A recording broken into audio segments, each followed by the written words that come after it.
शादी समारोह में ठाट बाट का दिखावा, शान शौकत का प्रदर्शन कभी कभी कितना जानलेवा हो सकता है हम अंदाजा भी नहीं लगा पाते। मामला एक शादी का है जहां बारात की शान में अंधाधुंध फायरिंग के चलते मुस्लिम परिवार के 2 नाबालिग बच्चों की मौत हो गई। बंदूक से फायर की गई गोली बारात में मौजूद सोहेल की गर्दन को चीरती हुई निकली और फिर शाहरुख के सिर में जा धंसी। दोनों खून से लथपथ होकर बीच सड़क पर गिर पड़े और निकाह की ये खुशियां चंद मिनट में ही मातम में बदल गई। बंदूक की वो दिखावट, प्रदर्शन सब धरा का धरा रह गया। नमस्कार, हमारे खास शो ये हिंदुस्तान है संविधान से चलेगा में आपका स्वागत है और मैं हूं आपके साथ महक सौदाई।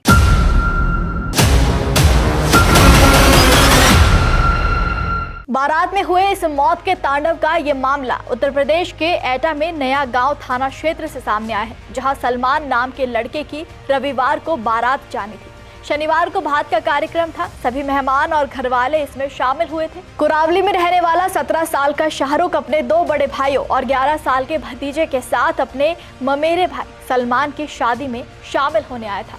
रात को सभी लोग अंदर लॉन में कार्यक्रम में थे। बाहर डीजे पर डांस चल रहा था। रात करीब 9 बजे शाहरुख और सोहेल डीजे पर डांस कर रहे थे कि तभी किसी ने बारात में फायरिंग कर दी और पहले भतीजे सोहेल की गर्दन चीरती हुई चाचा शाहरुख के सिर में जा धंसी। गोली चलने की आवाज सुनकर लोग दौड़कर बाहर आए तो देखा कि शाहरुख और सोहेल दोनों फर्श पर खून से लथपथ पड़े थे। तुरंत दोनों को अलीगंज ले गए, जहां डॉक्टरों ने सोहेल को मृत घोषित कर दिया। शाहरुख की हालत गंभीर थी, उसे हार्ट सेंटर आगरा रेफर किया गया, लेकिन इलाज के दौरान उसने भी दम तोड़ दिया, जिसके बाद पुलिस ने दोनों शवों को पोस्टमार्टम के लिए भेज दिया। 3-4 लोगों को हिरासत में लेकर जांच की जा रही है। गोली किसने चलाई ये पता लगाया जा रहा है। देखिए, रात्रि 10:30 बजे के आसपास थाना नया गांव को सूचना प्राप्त हुई थी कि उभई नामक गांव में गोली चली है।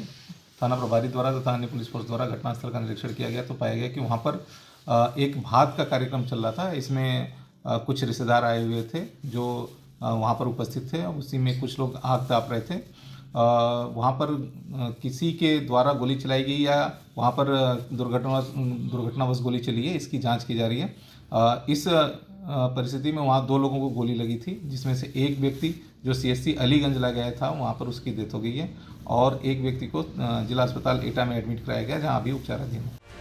पुलिस के मुताबिक गोली सोहेल की गर्दन, पीठ और शाहरुख के सिर में लगी, तो वहीं परिवार का आरोप है कि भाई और भतीजे की गोली मारकर हत्या की गई है। जानकारी के मुताबिक शाहरुख 11वीं का छात्र था, तो वहीं सोहेल दिल्ली के नेहरू नगर में 8वीं कक्षा में पढ़ता था। वो 5 दिसंबर को ही घर आया था। सोहेल अपने माँ बाप का इकलौता बेटा था, लेकिन अब वो भी इस दुनिया में नहीं रहा। आप सोचिए कि ये दिखावटपन, ये बंदूकों संग खिलवाड़, हुड़दंग कितना खतरनाक है। अब तक ऐसे अनगिनत मामले सामने आ चुके हैं जहां बंदूकों से हुड़दंग के चलते कितने लोगों की जान चली गई, कितने लोगों की दुनिया उजड़ गई, लेकिन फिर भी लोग बाज नहीं आते हैं। और आपको बता दें कि हमारे कानून के मुताबिक पूरी तरह से गैर कानूनी है और इस पर बड़ी सजा का भी प्रावधान है। 2019 में संशोधित हुए आर्म्स एक्ट के तहत किसी भी तरह के सार्वजनिक कार्यक्रम में जश्न के लिए फायरिंग करना पूरी तरह से गैर कानूनी है और ये एक अपराध की श्रेणी में आता है। खासकर हार्श फायरिंग यानी कि जश्न में गोली चलाना या फिर लापरवाही से की गई फायरिंग को, जिसमें व्यक्तियों की जान का खतरा हो, उसे 2 साल तक की कैद या 1 लाख रुपए तक का जुर्माना या फिर दोनों से दंडित किया जा सकता है, भले ही आप लाइसेंसी बंदूक का इस्तेमाल ही क्यों न कर रहे हो। लाइसेंसी बंदूक होने पर भी ये अपराध है और इससे लाइसेंस रद्द हो सकता है। भारतीय न्याय संहिता की धारा 125 किसी व्यक्ति की जान या व्यक्तिगत सुरक्षा को जानबूझकर खतरे में डालने वाले किसी भी काम को अपराध मानती है।